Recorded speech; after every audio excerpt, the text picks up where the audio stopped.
Hi friends. आज मैं आपसे डिस्कस करूंगा राजस्थान कंप्यूटर शिक्षक भर्ती परीक्षा। आपको जैसा ज्ञात होगा कि जब ये विज्ञप्ति निकली थी तब सरकार ने कुछ टाइम पहले ये घोषणा कर दी थी कि जो भी पद होंगे इसमें संविदा से भरे जाएंगे और ये परमानेंट पोस्ट नहीं होगी, इसको जो है संविदा के आधार पर ही फिल किया जाएगा।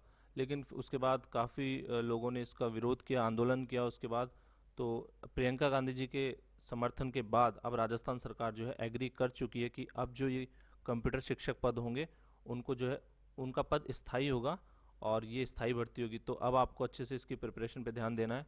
हो सकता है ये एग्ज़ाम इस साल के अंत तक भी हो जाए, इसकी भी संभावना लग रही है, जैसा कि जो है प्रोग्रेस हो रही है अभी इस दिशा में। तो मैं आपसे डिस्कस होऊंगा, एक तो पोस्ट कितनी होगी, इसमें योग्यता क्या होगी और सिलेबस कैसा रहेगा, उस पर मैं आपसे डिटेल डिस्कशन करूंगा अभी।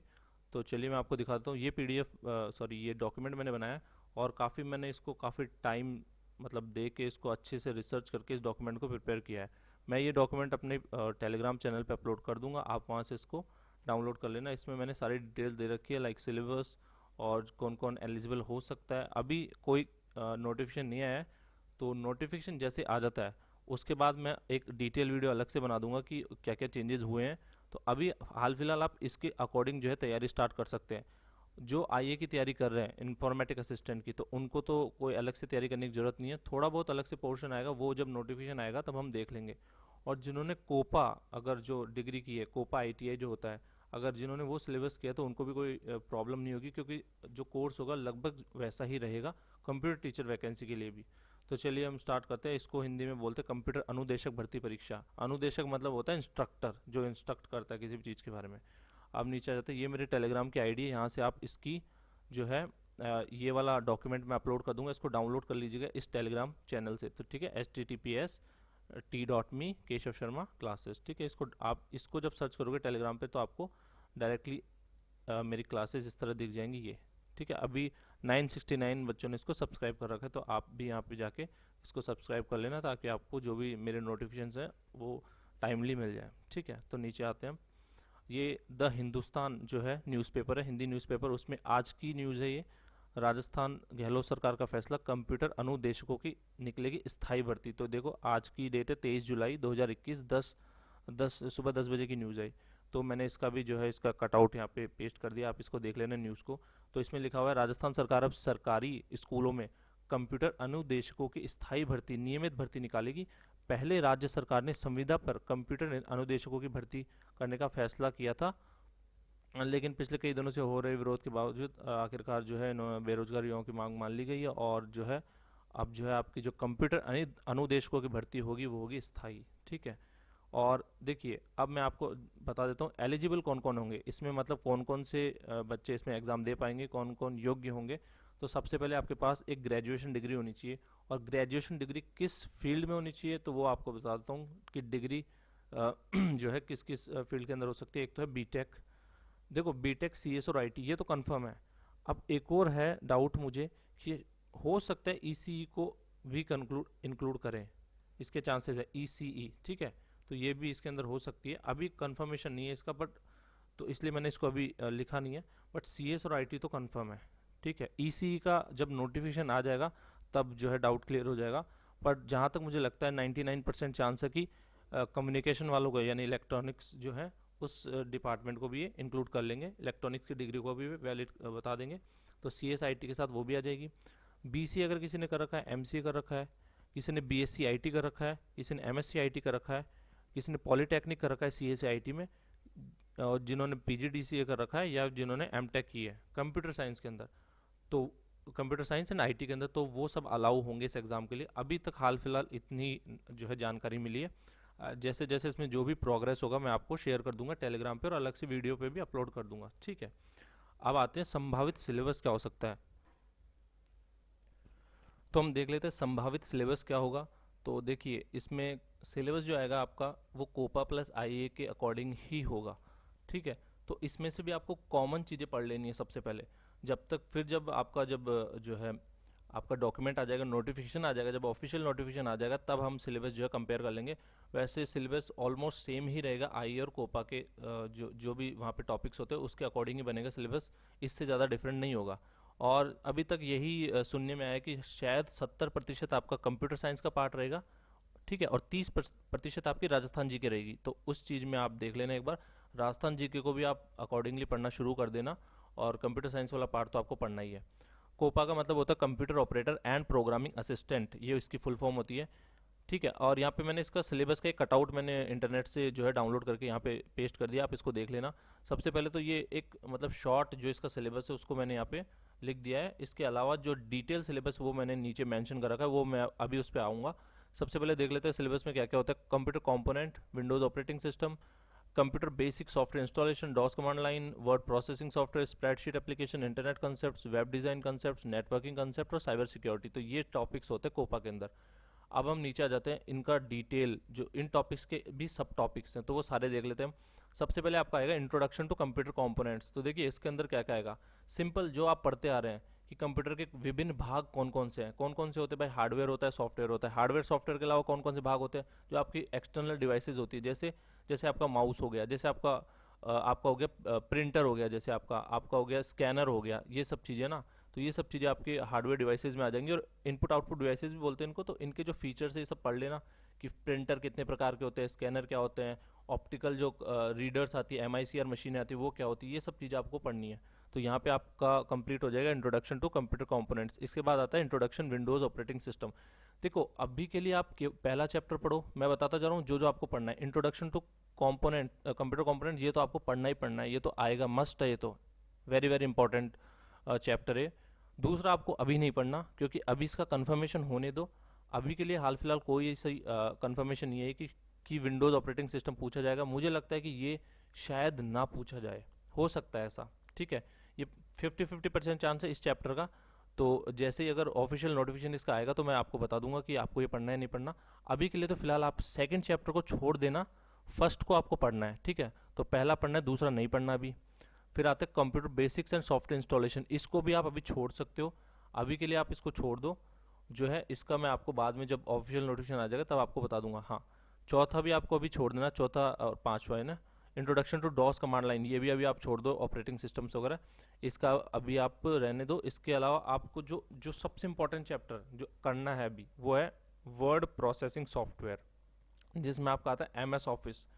ये आपको रटा होना चाहिए, इस एग्ज़ाम की रीढ़ की हड्डी है ये चैप्टर। इस एग्ज़ाम में बहुत क्वेश्चन पूछे जाएंगे, गारंटी दे रहा हूँ मैं आपको अच्छे से, कि ये वर्ड प्रोसेसिंग सॉफ्टवेयर अगर ये आपको नहीं आता ना तो आप ये एग्ज़ाम पास नहीं कर पाओगे।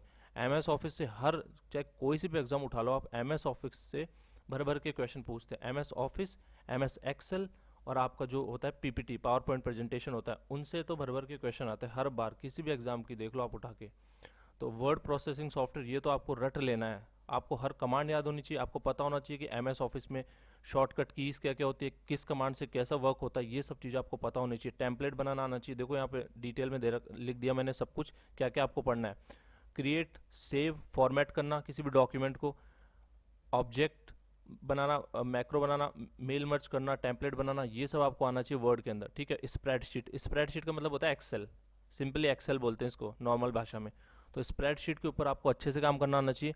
स्प्रेडशीट क्या होती है, कितने टाइप, मतलब उसमें स्प्रेडशीट में जो कमांड्स होती है वो क्या होती है, फॉर्मूला पूछ लेते हैं, जो एक्सेल के फॉर्मूला होते हैं वो सब आपको अच्छे से रटे होने चाहिए, ठीक है। तो स्प्रेडशीट आपको अच्छे से करनी है।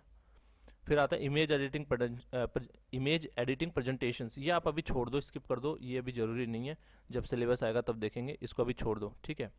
अब आते हैं हम डेटाबेस मैनेजमेंट सिस्टम, बहुत ही ज़्यादा इंपॉर्टेंट जो है चैप्टर है ये DBMS। जो कोर कंप्यूटर साइंस होती है ना, जो मतलब पढ़ते हैं BTech में, तो उसमें सबसे इंपॉर्टेंट चैप्टर जो है सब्जेक्ट उसमें से एक है DBMS। DBMS तो 2-3 सेमेस्टर में, अलग अलग सेमेस्टर में आता है, तो समझो आप 2-3 सेमेस्टर तक DBMS पढ़ाते हैं, तो बहुत इंपॉर्टेंट ये वो होता है, सब्जेक्ट होता है। तो इसके अंदर आपको एडवांस लेवल की चीज़ें भी पूछेंगे। देखो कंप्यूटर के जो टीचर की वैकेंसी आएगी तो उसमें DBMS के अच्छे लेवल के सवाल भी आएंगे।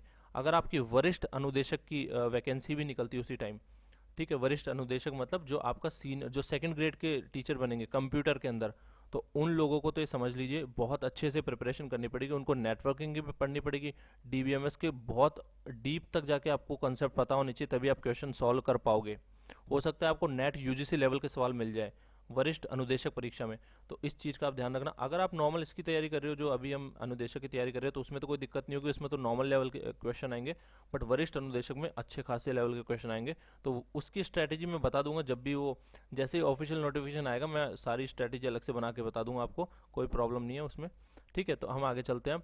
नेटवर्किंग कॉन्सेप्ट में इसमें आपको पता होना चाहिए। देखो, एक तो नेटवर्क के टाइप कितने होते हैं, ABCDE, ये सारे नेटवर्क्स आपको पढ़ने पड़ेंगे। इसके अलावा आपको पढ़ना पड़ेगा जो जितने भी प्रोटोकॉल्स हैं, ठीक है, प्रोटोकॉल आपको पढ़ने पड़ेंगे। सर्वर्स के बारे में पढ़ना पड़ेगा, प्रॉक्सी फायरवॉल्स क्या होती है इसके बारे में पढ़ना पड़ेगा। इसके बाद लैन वैन मैन, इनमें डिफरेंस आपको पता होना चाहिए।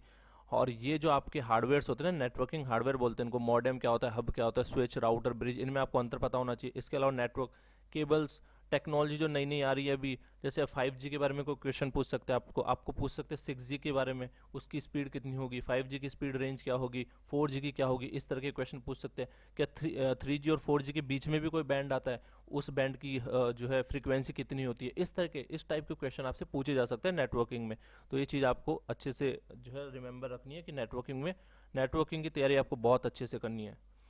ये तो देखो सदाबहार क्वेश्चन है, ISO OSI जो लेयर मॉडल है, तो भाई हर आप कोई सी भी एग्जाम देख लो हमेशा पूछते हैं ये कौन सी लेयर है, TCP IP और ISO OSI लेयर में क्या डिफरेंस होता है। ठीक है, तो ये TCP IP वाला पढ़ना है, OSI ISO ये वाला लेयर आपको बहुत अच्छे से पढ़नी है, इससे क्वेश्चन बनते ही बनते हैं। ठीक है, अब हम आते हैं इंटरनेट कॉन्सेप्ट्स में। HTML सदाबहार टॉपिक है। HTML से एक न एक क्वेश्चन आएगा कि ये टैग क्या काम करता है। वो लिख देंगे आपको कि पैराग्राफ का टैग कौन सा होता है, या पूछ लेंगे कि हेडिंग टैग जो होता है, सबसे बड़ा हेडिंग टैग कौन सा होता है।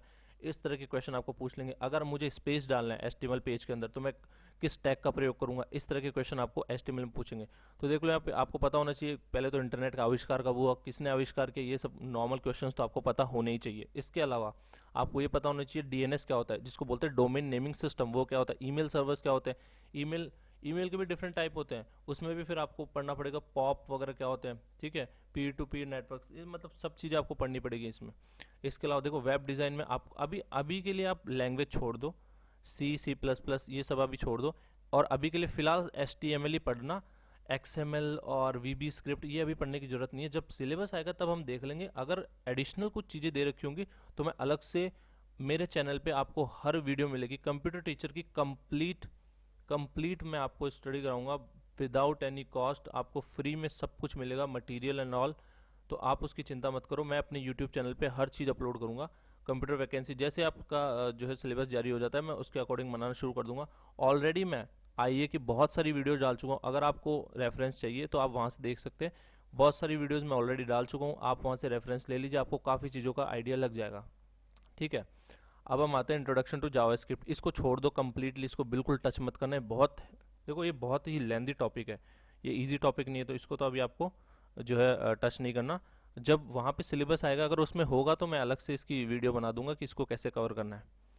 ओके, तो अब हम आते हैं, देखो ये आ गई VB स्क्रिप्ट, इसको बोलते हैं VBA। तो देखो इसको अभी आपको नहीं करना, ठीक है, ये VBA वाला टॉपिक अभी आपको नहीं करना। इसके अलावा अब हम नीचे आते हैं यूजिंग अकाउंटिंग सॉफ्टवेयर। ठीक है, तो ये भी अभी आप स्किप कर देना, ठीक है, इसकी भी अभी ज़रूरत नहीं है। अब हम नीचे आ जाते हैं। ओके, ओके, देखो हाँ, एक टॉपिक आपको करना है वो है E-कॉमर्स कॉन्सेप्ट्स। ठीक है, ये आपको थोड़ा अच्छे से करना है। देखो इस टॉपिक में क्या है, कई बार पूछ लेते हैं कि भाई बिजनेस टू बिजनेस मॉडल क्या होता है, बिजनेस टू कंज्यूमर मॉडल क्या होता है, कंज्यूमर टू बिजनेस मॉडल क्या होता है, इस तरह के क्वेश्चंस आ जाते हैं। तो इन सब चीज़ों का आप थोड़ा सा देख लेना। E-कॉमर्स के क्वेश्चंस बनते ही बनते हैं क्योंकि ये बहुत ही इंपॉर्टेंट टॉपिक है। इसके बाद आपका आता है साइबर सिक्योरिटी।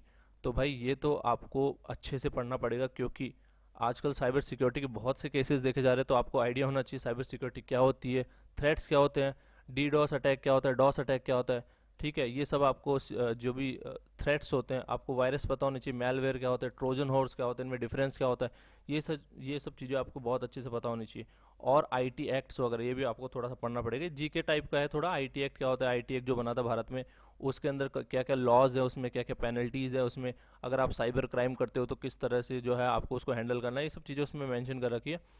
तो ये आपका हो गया, ये कोपा का सिलेबस था। अब मैं IA का सिलेबस बता देता हूँ आपको। और कॉमन टॉपिक मैं आपको बता चुका हूँ, इसमें भी सेम है। देखो overview of computer system including input output devices, same जो पहले वाला उसमें पहला वाला जो था आपका चैप्टर, सेम ये वही है। तो ये तो आपको करना ही है। इसके बाद आ जाता है एम एस एक्सेल वगैरह, मैं बता चुका हूँ ऑलरेडी आपको। ये तो आपको बहुत ही अच्छे से करना है। देखो अगर आपको इस कंप्यूटर परीक्षा में पास होना है ना, तो ये तीन जो टॉपिक होते हैं ना आपके, एक तो M S Word, M S PowerPoint और एम एस एक्सेल, ये आपको है ना बाय हार्ट रटे होनी चाहिए। इनकी सारी कमांड्स आपको याद होनी चाहिए। और यही सबसे ज़्यादा दुख देते हैं, मैं आपको बता रहा हूँ। सब चीज़ें हो जाती है, इनके कमांड्स रटने में जो है बहुत टाइम लगता है। लिटरली इसमें बहुत टाइम लगता है। कंफ्यूज हो जाते हैं कि किसकी कमांड किस में थी। एम एस एक्सेल की जो है वर्ड में याद रह जाती है, वर्ड की एक्सेल में। तो ऐसे मिक्स और मैच मत करना, आपको अच्छे से इनकी प्रिपरेशन करनी है। मैं इसकी डिटेल डेडिकेटेड, बिल्कुल ये समझ लीजिए 3 से 4 घंटे की वीडियो बनाऊंगा। एम एस वर्ड की भी बहुत लंबी और डिटेल वीडियो बनाऊंगा, जिसमें आपके सारे कंसेप्ट, सारे टॉपिक, जितने भी इंपॉर्टेंट टॉपिक्स होंगे, थ्योरी, मतलब थ्योरी प्लस जो भी प्रीवियस ईयर पेपर्स में पूछे गए एम एस वर्ड से संबंधित जितने भी प्रश्न हैं, ऐसे थ्योरी प्लस ऑब्जेक्टिव क्वेश्चन सारे कराऊंगा मैं। ठीक है, तो उसकी तो कोई प्रॉब्लम नहीं होगी। तो ये भी मैं आपको डेडिकेटेडली जो है इसी यूट्यूब चैनल पे शेयर कर दूंगा। इसके अलावा देखिए ये सेम लैन वैन मैन, मतलब देखो कोपा का और आईए का सिलेबस आपको बहुत सा सिलेबस कॉमन मिलेगा। ठीक है, तो उसकी तो टेंशन मत लेना आप, कॉमन सिलेबस है काफ़ी सारा, तो उसकी प्रॉब्लम नहीं है। चलिए नीचे आ जाते हैं अब हम। ऊप्स के कंसेप्ट देखो, अभी हाल फिलहाल इसका आइडिया नहीं है कि ऊप्स के कंसेप्ट कंप्यूटर टीचर एग्जाम में पूछेंगे या नहीं। अगर उसमें आपके नोटिफिकेशन में आ जाता है, देन जो है आपको ये पढ़ना पड़ेगा। तो इस तरह ये आपके पूरा सिलेबस मैंने आपको बता दिया। ठीक है, अब पदों की बात कर लेते हैं, तो कितने पद होने वाले हैं। तो देखिए जहाँ तक अनुमान है कि इसमें 10,000 पद होंगे।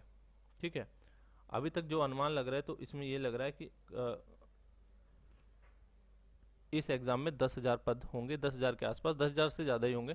10,000 प्लस पोस्ट रहेंगी इस एग्ज़ाम में। ठीक है, और योग्यता मैंने आपको ऑलरेडी बता दी है। और सिलेबस जो होगा आईए कोपा के अराउंड ही होगा, उनके समकक्ष ही होगा। तो आप उसी सिलेबस को प्रिपेयर कर लीजिए। जो जो टॉपिक मैंने बताया इंपॉर्टेंट टॉपिक्स, उन सबको आप अभी से प्रिपेयर करना स्टार्ट कर सकते हैं। इसके अलावा राजस्थान जी के 30% आने के चांस है। देखते हैं वो रेशो क्या रखते हैं, 70-30 रखते हैं या फिर उसमें कुछ चेंजेस करते हैं, वो देखना बाकी है अभी। तो जो है ये मैंने आपको डिटेल डिस्क्रिप्शन दे दिया। ये वाला डॉक्यूमेंट मैं शेयर कर दूंगा जो है अपने मेरे टेलीग्राम चैनल पे। तो आप वहाँ से जो है सारी डिटेल्स देख लेना। ठीक है, तो इसी के साथ वीडियो समाप्त करता हूँ। जय हिंद, जय भारत।